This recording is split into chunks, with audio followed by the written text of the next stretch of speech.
Today I will be doing my presentation on serotonin. Serotonin is a compound present in blood platelets and serum that constricts the blood vessels and acts as a neurotransmitter. A neurotransmitter is a chemical substance that is released at the end of a nerve fiber by the arrival of a nerve impulse, and by diffusing across the synapse or junction causes the transfer of the impulse to another nerve fiber, a muscle fiber, or some other structure. Serotonin is created by the biochemical conversion process which combines tryptophan, a component of proteins, with tryptophan hydrolysis, a chemical reactor. Together they form 5-hydroxytryptamine, also referred to as serotonin. Homeostasis determines how far the parameter deviates from the equilibrium and feedback mechanisms to bring the parameter back to equilibrium. Feedback mechanisms maintain core body temperature around this elevated equilibrium. In the brain, after serotonin is released into the synapse, it is taken back into the neuron by serotonin transporter molecules, where it is broken down by the enzyme monoamine oxidase A. Autoreceptor activity causes a decrease in the firing of neurons and a reduction in synthesis, both of which tend to keep synaptic levels relatively stable. Most of the serotonin is stored in our gut because the enterostromophin cells produce large amounts of serotonin. Excess serotonin in the intestinal lining is harmful and can cause symptoms. Enterostromophin cells also release serotonin into the bloodstream, where most of it is taken up by platelets. The overflow of serotonin produced by enterostromophin cells is also released into the bloodstream. Blood plasma levels of serotonin are regulated by platelet cells through the serotonin transporter, which is expressed on the platelet cell membrane. In the image below, we can see that the regulation of blood clotting is an example of positive feedback. In a positive feedback system, the output enhances the original stimulus. Once a vessel is damaged, platelets start to cling to the injured site and release chemicals that attract more platelets. The platelets continue to pile up and release chemicals until the clot is formed. Most of the body's serotonin is found in the gastrointestinal tract, where it regulates bowel function and movements. It also plays a part in reducing the appetite while consuming a meal. Mood is most well known for its role in the brain, where it plays a major part in mood, anxiety, and happiness. Illicit mood-altering drugs such as ecstasy and LSD cause a massive raise in serotonin levels. Clotting is the third major role in the formation of blood clots. Serotonin is released by platelets when there is a wound and results in reduced blood flow and aids the formation of blood clots. Nausea. If you eat something that is toxic or irritating, more serotonin is produced in the gut. This increase in blood serotonin levels also causes nausea, but stimulating the nausea area in the brain. Bone density. Studies have shown that a persistent high level of serotonin in the bones can lead to an increase in osteoporosis. Sexual function. Low serotonin levels in the intoxicated state are thought to contribute to the associated increase in libido, while those taking medication that increase serotonin levels are seen to have a reduction in libido and sexual function. Some symptoms of someone with high serotonin may include agitation. Some people experience an increase in inner restlessness or feel agitated when serotonin levels become too high. This may seem counterintuitive, as low levels can also lead to agitation, but abnormally high levels can produce the same effect as well. Dilated pupils, dizziness, goosebumps, headache, or some other common symptoms.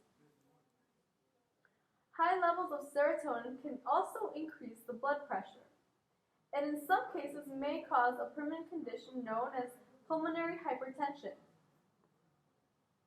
Serotonin has been directly linked to the cause of certain types of hypertension.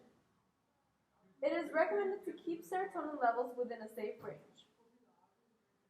Some people may experience hypomania as a result of a serotonin increase beyond normal means. This may occur in individuals with bipolar II disorder, but others may experience it as well.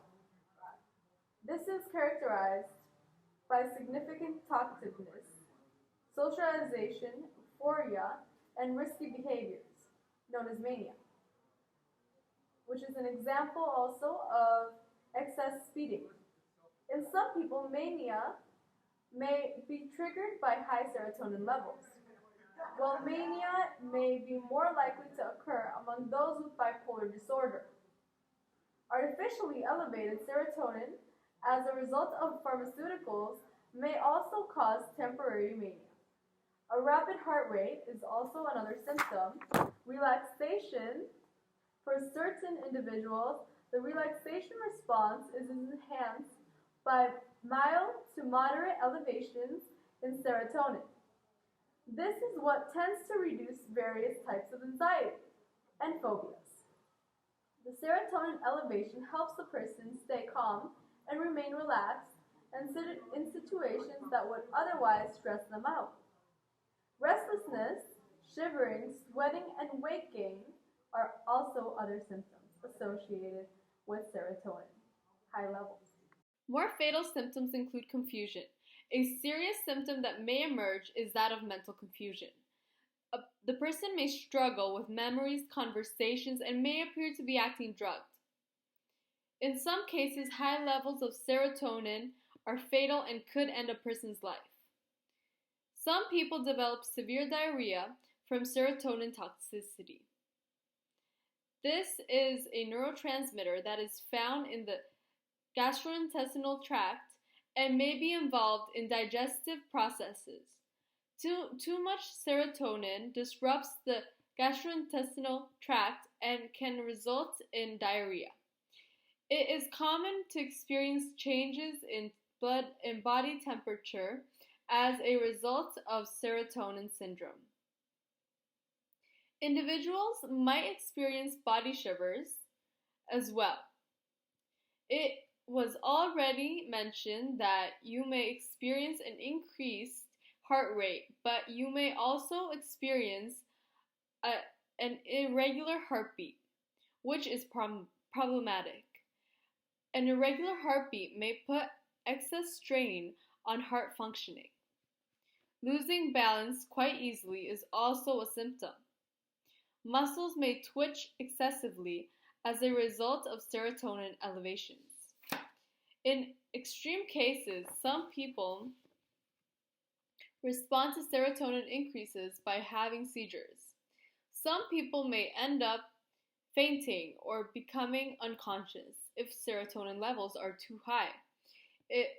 Some people end up feeling nauseous with flu-like symptoms that they end up vomiting. Lastly, feeling physically weakened is another symptom.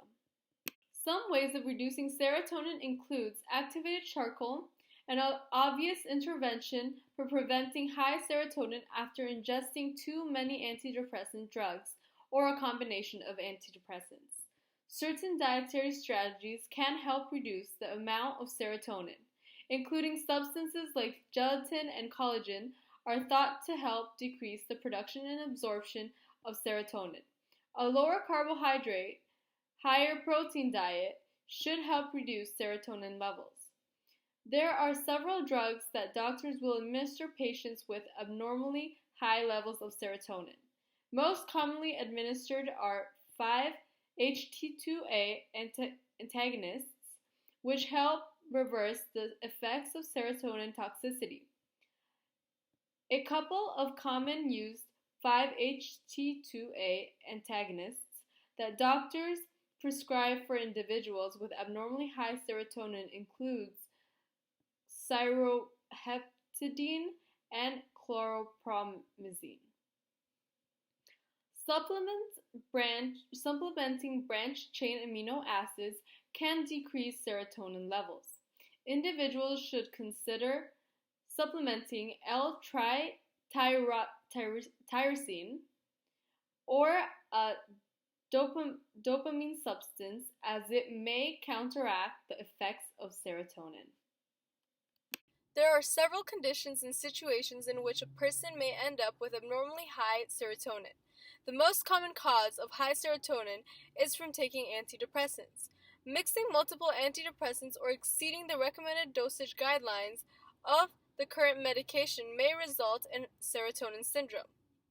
Some people that use illicit drugs aren't aware of the fact that they could end up experiencing serotonin syndrome. This is a risk with certain stimulants, such as psychedelics and various opioids. While most people do not end up experiencing serotonin syndrome from a low dosage of illicit drugs, higher dosages and or interaction effects can produce high serotonin. After prolonged use of serotonin-based antidepressants, people can develop osteoporosis. This is due to the fact that when serotonin levels increase in the intestinal tract, it leads to bone loss. Overmethylation is a condition caused by polymorphism of a gene. Those that are overmethylators tend to create abnormally high levels of neurotransmitters such as serotonin. There is significant evidence to support the idea that high levels of serotonin can cause pulmonary hypertension. Serotonin elevations lead to constriction of the blood vessels and thickening of the heart valves. Long-term elevations of serotonin is a likely contributor to this condition. The most common condition associated with high serotonin is that of serotonin syndrome. This is a potentially fatal condition stemming from too much serotonin within the central nervous system. Serotonin syndrome can affect a person's cognitive function, coordination and balance, and result in flu-like symptoms.